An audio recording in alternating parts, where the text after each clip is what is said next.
ನಮಸ್ಕಾರ ಅಶ್ವವೇಗ ಡಿಜಿಟಲ್ಗೆ ಸ್ವಾಗತ. ನಾನು ಸುರಭಿ. ಬಾರ್ಡರ್ ಗವಾಸ್ಕರ್ ಟೆಸ್ಟ್ ಸರಣಿಯ ಪೈಪೋಟಿ ಕಾವೇರ್ತಿದೆ. ಅಡಿಲೇಡ್ನ ಓವಲ್ ಮೈದಾನದಲ್ಲಿ ನಡೀತಾ ಇರುವ ದ್ವಿತೀಯ ಟೆಸ್ಟ್ ಪಂದ್ಯದ ಎರಡನೆಯ ದಿನದಾಟವು ಆಟಗಾರರ ಜಿದ್ದಾಜಿದ್ದಿಗೆ ಸಾಕ್ಷಿಯಾಗಿದೆ. ಮೊದಲು ಹರ್ಷಿತ್ ರಾಣಾ ಹಾಗೂ ಮಾರ್ನಸ್ ಲಾಬುಶೇನ್ ಮಾತಿನ ಚಕಮಕಿ ನಡೆಸಿದ್ರೆ, ಆ ಬಳಿಕ ಮೊಹಮ್ಮದ್ ಸಿರಾಜ್ ಹಾಗೂ ಟ್ರಾವಿಸ್ ಹೆಡ್ ಪರಸ್ಪರ ವಾಗ್ದಾಳಿ ನಡೆಸಿದ್ರು. ಅದರಲ್ಲೂ ಭಾರತೀಯ ಬೌಲರ್ಗಳನ್ನ ಹಿಗ್ಗಾಮುಗ್ಗಾ ದಂಡಿಸಿದ ಟ್ರಾವಿಸ್ ಹೆಡ್ ಕೇವಲ 111 ಎಸೆತಗಳಲ್ಲಿ ಶತಕ ಪೂರೈಸಿದ್ರು.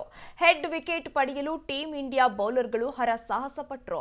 ಇದಾಗಿಯೂ 82ನೇ ಓವರ್ನ 4ನೇ ಎಸೆತದಲ್ಲಿ ಹೆಡ್ ರನ್ನ ಬೋಲ್ಡ್ ಮಾಡಿದ ಸಿರಾಜ್ ಆಕ್ರೋಶಭರಿತವಾಗಿ ಬೀಳ್ಕೊಡುಗೆ ಕೊಟ್ಟರು. ಅತ್ತ ಟ್ರಾವಿಸ್ ಹೆಡ್ ಕೂಡ ಅದೇನೋ ಗುಣಗುತ್ತಾ ಪೆವಿಲಿಯನ್ ಕಡೆ ಹೆಜ್ಜೆ ಹಾಕಿದ್ರು.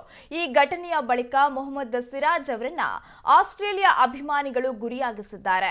ಬೌಂಡ್ರಿ ಲೈನ್ನಲ್ಲಿ ಫೀಲ್ಡ್ಗಿಳಿದಿದ್ದ ಸಿರಾಜ್ ಅವರನ್ನ ಮೂದಲಿಸುವ ಮೂಲಕ ಆಸೀಸ್ ಫ್ಯಾನ್ಸ್ ಕೆಣಕಲಾರಂಭಿಸಿದ್ದಾರೆ.